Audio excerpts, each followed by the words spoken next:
ایک نوجوان business manager اپنی برانڈ نیو BMW میں دفتر سے DHA میں واقع گھر جاتے ہوئے ایک پسماندہ علاقے سے گزرا جو مضافات میں ہی واقع تھا۔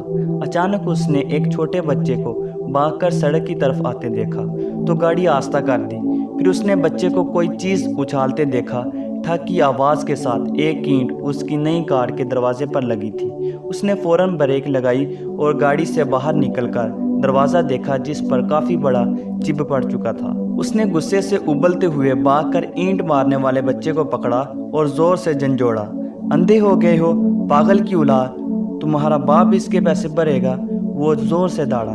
میلی کچیلی شرٹ پہنے بچے کے چہرے پر ندامت اور بے چارگی کے ملے جلے تاثرات تھے۔ سائیں مجھے کچھ نہیں پتا، میں اور کیا کروں؟ میں ہاتھ اٹھا کر بھاگتا رہا مگر کسی نے گل نہیں سنی۔ اس نے ٹوٹی پھوٹی اردو میں کچھ کہا۔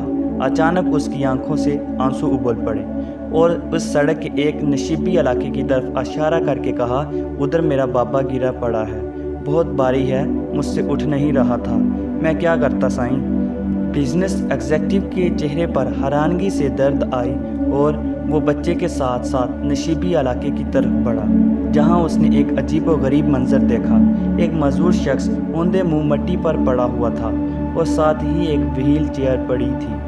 دکھائی دے رہا تھا کہ شاید وزن کے باعث بچے سے وہیل چیئر سنبھالی نہیں جا سکی۔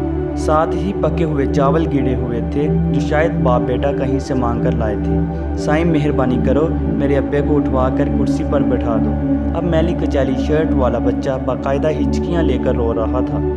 نوجوان ایگزیکٹو کے گلے میں جیسے پھندا سا لگ گیا۔ اسے سارا معاملہ سمجھ میں آ گیا۔ اسے اپنے غصے پر اب ندامت محسوس ہو رہی تھی۔ اس نے اپنے سوٹ کی پرواہ کیے بغیر آگے بڑھ کر پوری طاقت لگا کر کراہتے ہوئے معذور شخص کو اٹھایا اور کسی طرح وہیل چیئر پر بٹھا دیا۔ بچے کے باپ کی حالت غیر تھی اور وہ چہرہ خراشوں سے بڑا ہوا تھا۔ پھر وہ بھاگ کر اپنی گاڑی کی طرف گیا اور اپنے بٹوے میں سے 10,000 نکالے اور کپ کپاتے ہاتھوں سے معذور کی جیب میں ڈال دیے۔ پھر اس نے ٹیشو پیپر سے اس کے چہرے کی خراشوں کو صاف کیا اور وہیل چیئر کو دھکیل کر اوپر لے آیا۔ بچہ ممنونیت کے آنسوؤں سے اسے دیکھتا رہا اور پھر اپنے باپ کو چیئر پر بٹھا کر اپنی جھگی کی طرف چل پڑا۔ اس کا باپ مسلسل آسمان کی طرف ہاتھ اٹھاتے ہوئے نوجوان کو دعائیں دے رہا تھا۔ نوجوان ایگزیکٹو نے بعد میں ایک خیراتی ادارے کے تعاون سے جھگی میں بسنے والوں کے لیے ایک اسکول کھول دیا اور آنے والے سالوں میں وہ بچہ بہت سے دوسرے بچوں کے ساتھ پڑھ لکھ کر زندگی کی دوڑ میں شامل ہو گیا۔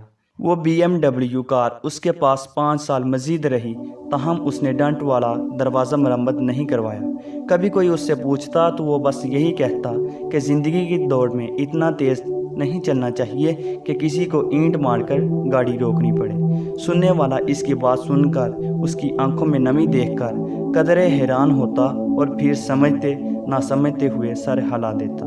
اوپر والا کبھی ہمارے کانوں میں سرگوشیاں کرتا ہے اور کبھی ہمارے دل سے باتیں کرتا ہے۔ جب ہم اس کی بات سننے سے انکار کر دیتے ہیں تو وہ کبھی کبھار ہمارے اوپر ایک اینٹ اچھال دیتا ہے۔ پھر وہ بات ہمیں سننا پڑتی ہے۔ جہاں ہم اپنے خاندان، بیوی بچوں کی خوشیوں کے لیے بھاگ رہے ہوتے ہیں، وہیں ہمارے آس پاس بہت سی گونگی چیخیں اور سرگوشیاں بھی بکھری پڑی ہیں۔ کیا ہی اچھا ہو کہ ہم اپنے ارد گرد کی سرگوشیاں سن لیں تاہم ہم پر اینٹ اچھالنے کی نوبت نہ آ سکے۔ اگر ویڈیو اچھی لگی تو لائک کے بٹن کو پریس کر دیں اور مزید اچھی اور اخلاقی ویڈیوز دیکھنے کے لیے ہمارے چینل کو سبسکرائب کیجیے۔ جزاک اللہ۔